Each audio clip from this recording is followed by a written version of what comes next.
Stick and medals presented to racing pigeons used during the Second World War were brought to the roadshow, and they have such an interesting story. The pigeons were used to carry messages from France to the UK during the war. They were transported in a very fascinating way. They were parachuted in. The pigeons were actually tied into a small bundle, so they couldn't obviously fly away, and they were dropped out of an aircraft over to the resistance fighters or the frontline troops and so on, so they could use them again. The items were valued at $180,000 to £200,000. Wow! Wow! Our members will be pleased.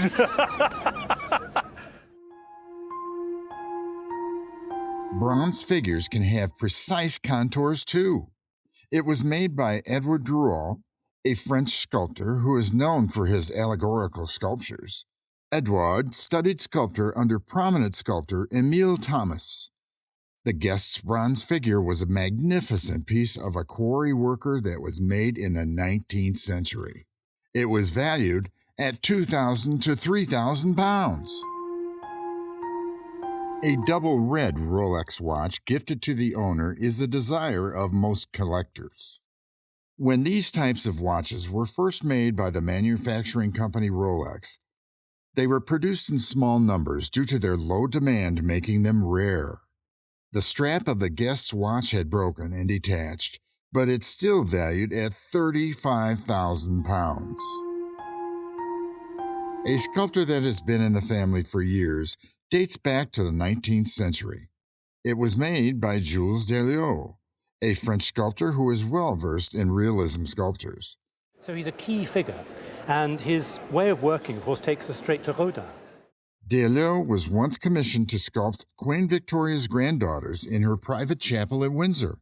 The sculpture brought to the roadshow was of a guest's great-grandmother. It had a few cracks on it and was valued at £20,000 to £25,000. Certainly, don't judge a book by its cover. You know, at first sight, one's bound to say, what a mess. This book is in badly damaged state, but houses a number of good drawings in it. It contained drawings of men who look like workers of a shipping office. A signature on one of the drawings dates 1848, which could have been the date it was drawn. Given the state of the book, its value was £300 to £400. This painting by Frank Moss Bennett is greatly admired that it has been reproduced many times. Frank Moss was a British painter popular for his historical paintings. The father of the guest purchased it for £60 in 1940. And the value for the painting during the show was £5,000 to £7,000. It might even be worth more. Good Lord. His kids used this £500,000 piece as a goalpost. If only they knew its worth. The piece is Japanese, made in 1874 by a French company called Christofle, founded by Charles Christofle. The exquisite piece was displayed by Christofle at an exhibition in 1874. It was first valued at £10,000 during the show in 1991, but was sold for £560,000 20 years later. It's been more than 100 years now, and Titanic is still a subject of discussion all around the world. The daughter to a doctor, Edward McGee, on the Carpathia and Titanic, came with the awards he received in recognition of his efforts to rescue passengers. The awarded items include medals and plaque. Items such as these are personal and can hardly be traded for money. The value placed on the items was £50,000. Yes, thank you. Yes. Do you think this is a fair price? Let me know in the comments. The blue candlestick is not just any regular candlestick. It was designed by Louis Comfort Tiffany, who won the 1900 Paris Exposition for the favorite glass used in making the candlestick. The candlestick was valued at £1,000 to £1,500. Thank you very much. The guest believes that this is unattractive, but what does the appraiser say about the value? The cup was made in 1890 during the Victorian era and inspired by the Italian Renaissance design. It was manufactured by 4 London pottery manufacturers called the Martin Brothers. A crack on the cup affected the value, making the final appraisal 400 to 600 pounds. Keep your antiques safe, people. The cleaning lady who cracked the plates in this set would have probably been fired if the family knew how much it would affect the value. Father to the guest on the show was an art dealer who bought 8 out of the 10 plate set. The designer of the plate was an artist named Arthur Bradbury. Bradbury designed the plates at the Poole Pottery Factory in 1832. We find always they have this inscription, 1932, and the designer and the painter. Value for each plate, depending upon its condition, was between 150 to 1,000 pounds. George Smith's design, documented in a book in the 1800s, was later used as a hallmark to design this fender. The piece is a combination of black iron and gilded brass. The owner had bought the piece 21 years prior for 140 pounds. He profited quite well with the new value of 4,000 pounds. Best one. Chinese inscriptions, but European design. What could be the origin of these mirrors? They're obviously made as mirrors, which is an unusual thing itself to have in China, this type of long, tall mirror with an arched top. It's not a Chinese feature. The pair of mirrors were acquired by the guest's family when they moved into a new house. The mirrors were beautifully designed with carvings of different animals which signify longevity. They were valued at 5,000 to 8,000 pounds. That is a surprise. Girlfriends are fond of keeping their boyfriend's clothing, and John F. Kennedy's girlfriend was no exception. John F. Kennedy was the President of the United States, and according to the guest, Kennedy had met a girl, Gunilla von Post, when he visited France, and the two dated for a period of time. Letters from J.F. Kennedy to Gunilla was sold for $80,000 at auction. This particular leather jacket valued at 200,000 to 300,000 pounds. I'm curious, was J.F. Kennedy the best president yet? What do you think? The poet S. San Siegel said, "Today's rejection may become tomorrow's acceptance." The saying is true in the case of this painting that was made by Harold Harvey, a Newland School painter of Cornish descent. In 1961, the painting was rejected for valuing too little at an auction house, Christie's. The painting finally regained its reputation on the roadshow after being valued at 8,000 to 10,000 pounds. Oh, God.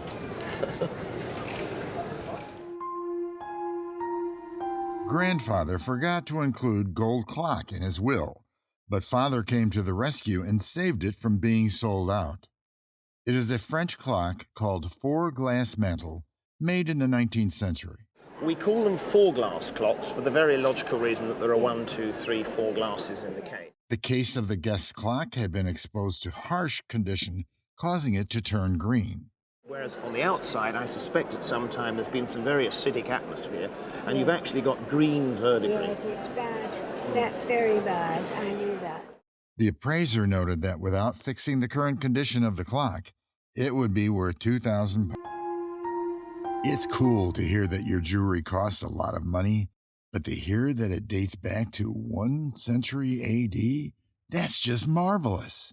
The decorative glasses used in making this bracelet during the 1800s are of Roman origin. They all date from around about the 1st century AD.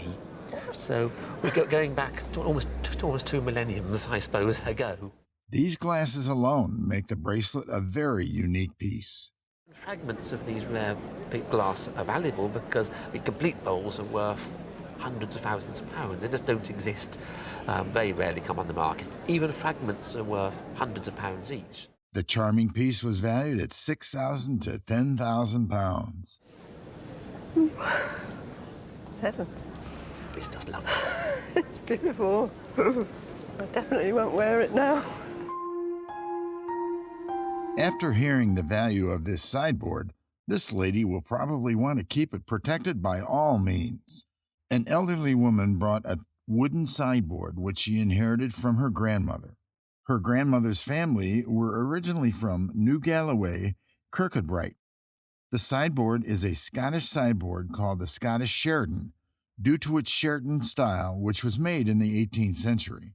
The design was given the name by its originator, Thomas Sheraton, and it was characterized by a feminine refinement of the Georgian furniture styles.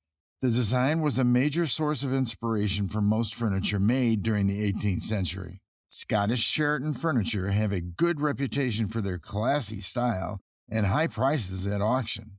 The owner was shocked upon hearing the sideboard valued at £25,000. How much? 25,000. Really? Good heavens. A Worcester sauce bowl from the 18th century named Wigornia is one of the most important pieces of English porcelain to have appeared on the Roadshow. Worcester porcelain is the second oldest English porcelain brand that is still in existence. The bowl was purchased and has been in the Guest family for approximately 30 years. It was put in a tray together with items considered as invaluable by the family. This piece proved to be very valuable after being appraised at £5,000 to £10,000. No. Good Lord alive. Not bad for a couple of quid's worth of junk on a tray, is it? I can't believe that. It's a great thing. A beautiful Victorian piece that could be doubled as a brooch and hairpiece was brought in by the owner who inherited it from her mother. It was made with 7 carats diamond, gold, and silver. One of the features about all Victorian jewellery is how immensely practical they were. And if you take out the blocking... I never realised that was there. Well, it's a nice little touch that the Victorians were excellent. The value was £2,500 to £6,000. An artwork once abandoned in a farmhouse appeared on the Roadshow. It was a painting made by John William Waterhouse during the early stages of his career. Waterhouse was an English painter whose art depicted women of ancient Greek mythology. The painting was pretty worn out, but it still amassed a value between £5,000 to £10,000. A beautifully designed wooden sofa table remains intact in its original form. The table was made from mahogany in the early 19th century. Now, it's made of the most wonderful cut from mahogany. It has this curious sort of grain in it. Very hard timber. It was passed down to the guest by her grandaunt. The table was valued at £10,000 to £12,000. Someone tampered with this painting by forging a signature. Does that affect its value? The painting was made by a watercolorist, Edgar John Varley, whose grandfather, John Varley, was an esteemed watercolorist. You could say painting runs in the blood. Although the signature at the bottom seemed like a forged one, it was lack of demand of Edgar's art that gave it a value between £1,000 to £2,000. That's fine, thank you. Is that all right? Yes, that's very Good, nice. well, thank you very much. A furniture set of the Sheraton Revival period aren't really the taste of the owner. The Sheraton Revival period lasted from 1720 to 1890 and was named after Thomas Sheraton, who greatly influenced the furniture design.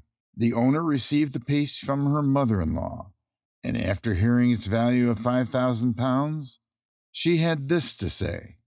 Well, I like it all the more now. So ironic that these pieces are more valued when they are in a decomposed state. Her father was a bottle digger and had gotten them when he used to bottle dig. The bottles were made between 17th to 18th century to serve wine on tables. A little bit taller, and these would date from 1730, 1740, possibly up to the 1750, getting more and more taller, gradually coming into the wine bottle shapes we know today. Each bottle was valued according to their condition, falling in the range of £60 to £500. Lovely, thank you. Watch our other videos to discover other amazing finds on the Antique Roadshow.